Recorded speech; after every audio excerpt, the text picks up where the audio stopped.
Elohim, Marduk, Enlil, Enki, Athena, Farvahar. For thousands of years, ancient myths described stories of gods who came from heaven to earth. In fact, in ancient myths, there were always people who came from heaven to earth, always with terrible sounds like thunder and fire. They come to earth from the most mysterious places in mythology. Some call them Anunnaki, which means those who came from heaven to earth.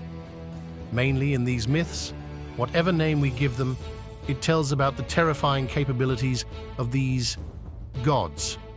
In Greek mythology, we have Zeus and his thunderbolt, Poseidon and his pitchfork, Thor and his hammer, which have strange powers. In Sumerian mythology, Farvahar is depicted with a strange handbox and wings on his back on ancient clay tablets and with something like an oak fruit in his hand. The mythology of the Persians in the past 3,000 years has depicted the god Farvahar riding a bird carriage in the Maya worship ritual. The ancient symbol of Farvahar is depicted with two wings on his back. These legends have long, neat, and wavy beards. Where do these similarities come from? Is there a common and interesting story told between these tribes? In Mesopotamia, somewhere between Iran and present-day Iraq, incredible tools have been discovered by treasure hunters. Unfortunately, because these people sell these items illegally, it is not possible for archaeologists to access them and measure their age. We prepare a video of one of these objects for you.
اكيد مصدقه ترامادول ولا ضربه اي حاجه عشان احنا ناكل. ترامادول ايه يا فندم؟ بقول لك البنت اللي عذبتها وباكلها بالنار اللي لسه ما بتقولي الحمد لله كانت بتفكرني يعذبها كمان. لا مش حقيقه مستقيم خالص. ده كان بعدين بيقول لي دي جامعه عدويه عشان محدش يقرب لها ويجي جنبها. الموضوع خطير على اي حد في الدنيا الا انا عارفاها كويس. من يوم ما عرفتها وهي جبانة وساعتها بتعملها وتخاف من قصة النفس. لكن اللي شفت فيها ده أول ما شفت حس بالخوف وفعل جبانة. وضعتين يا نص. ما ينفعش أتقلبها عليها برجليا وأتقلب بساعة كل Isn't the similarity between this ancient device and what Farvahar and Elohim are holding strange? Now let's take a look at the images of Farvahar and Elohim on the ancient clay tablets. What is this handbag and this small stone in their hands? Do they merely have a coincidental resemblance to that strange ancient object? Look at this place. What do you see? This is a gold mining mine.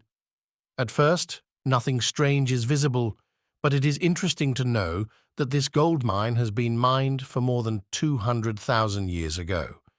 In the Phrygian Valley of Turkey, traces of wheels have been found, the exact chronology of which has not been determined, but according to the type of stones and the time of their formation and the traces left on them. Its age is estimated between 200,000 years ago to more than 1 million years. Michael Tellinger has become an international authority on the origins of humankind and the vanished civilizations of southern Africa. Scholars have told us that the first civilization on Earth emerged in a land called Sumer some 6,000 years ago.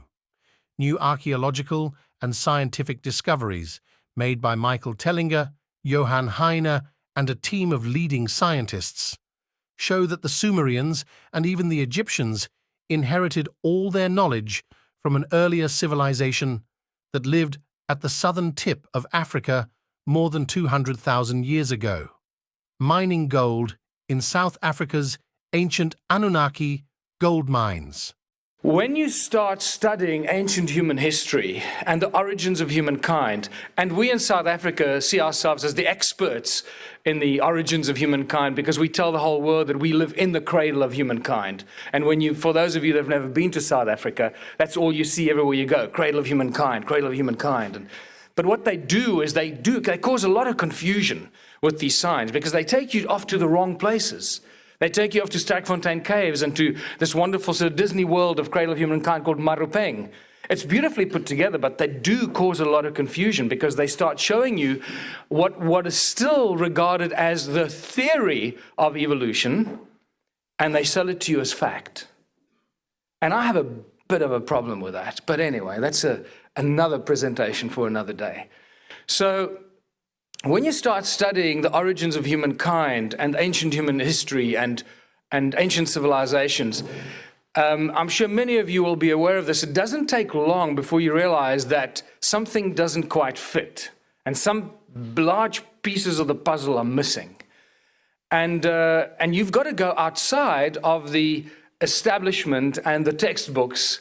You've got to go out to crazy places like this, where you find the authors and the researchers that are writing and working outside of the established academic areas, to find really some very interesting scientific research and information.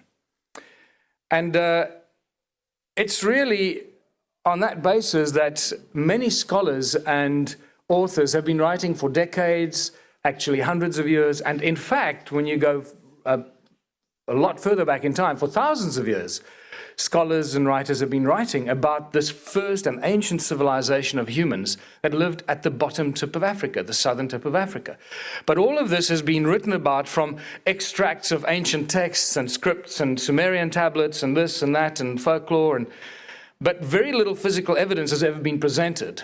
And it's really our discoveries in South Africa of the last 7 years, and especially the last 3 years when I got involved with Johann Heine, when we started making these discoveries that pretty much blew our minds and forced us on a daily and weekly basis to reconsider everything we thought we knew about our human history.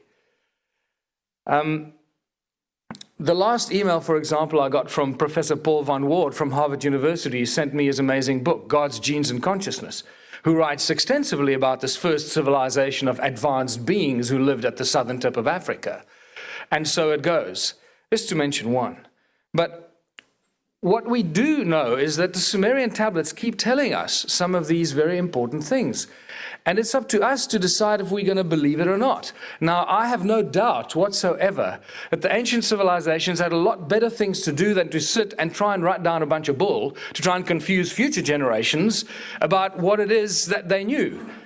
Okay, and this is where I have a real problem with the sort of the divided approach that some academics have. They'll tell us that we've learned everything we know today from the Sumerians, archaeology, agriculture, astronomy, architecture, medicine, law, etc. We pretty much got from the Sumerians. But when it comes to some of the more weird and esoteric stuff, say, oh no, they must have been drunk when they wrote that. You must decide, do you believe this stuff or don't you? And I don't think we can have this divided approach to the ancient texts.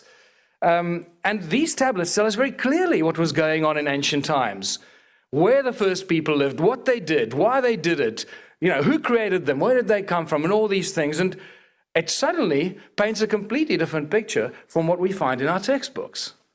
And I must tell you, one of the most common emails I get from people from all over the world, and I'm talking hardcore academics, is, I love your work, I love your research, it's really wonderful, exciting stuff, but I can't support you on an official basis because I might lose my job. Now, that's not the kind of academic fraternity we'd like to see evolving around us.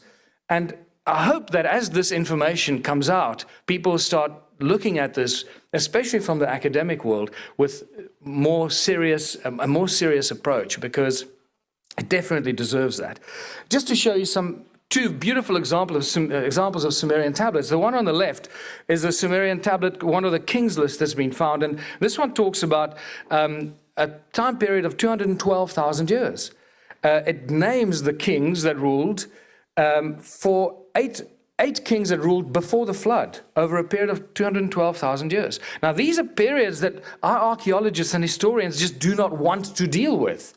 Okay, the more popular Sumerian king list is the one on the right. That goes even further. That names over 130 kings, 10 of whom ruled before the flood over a period of 224,000 years. And we start seeing that these ancients had information that somehow was hidden or lost or consciously removed from our body of knowledge and information. And then we start finding the ancient ruins of southern Africa. Well, the current belief is that southern Africa was a sparsely populated place with very few inhabitants before 1,000 years ago. And the emphasis is on very few inhabitants. We're talking a few thousand. That's it. A bunch of hunter-gatherers that ran around, did nothing better to do than shoot some buck and, make some biltong and have a party. I don't know, just somehow survive and make pictures on cave walls and things. And that's what we're told. Pick up the history books, that's what they'll tell you. Well, fortunately for us, the stone ruins of South Africa and southern Africa tell us a completely different story. These stone structures that we've been discovering are often called cattle kraal, of little historic value. Once again, this is the most common reference you'll find in the history books and the academic books on these. And some of the references are so preposterous that you actually wonder how these people got their degrees. I'm going to take you through some of them, and then the rest of it you can get in my new book, Temples of the African Gods, which tells you a lot more detail about what's really going on here. The one thing we need to embrace as well is that ancient civilizations had a body of knowledge and information that we've long lost. And we've got to stop assuming that we are the pinnacle of civilization because we got cell phones. Okay, that does not constitute civilization. These were also the people who carved the first Horus bird, the first Sphinx, built the first pyramids, and built an accurate stone calendar right in the heart of it all. Adam's calendar, now referred to as Enki's calendar, is the flagship among millions of circular stone ruins, ancient roads, agricultural terraces, and thousands of ancient mines left behind by a vanished civilization which we now call the First People. These settlements cover most of southern Africa, an area about twice the size of Texas.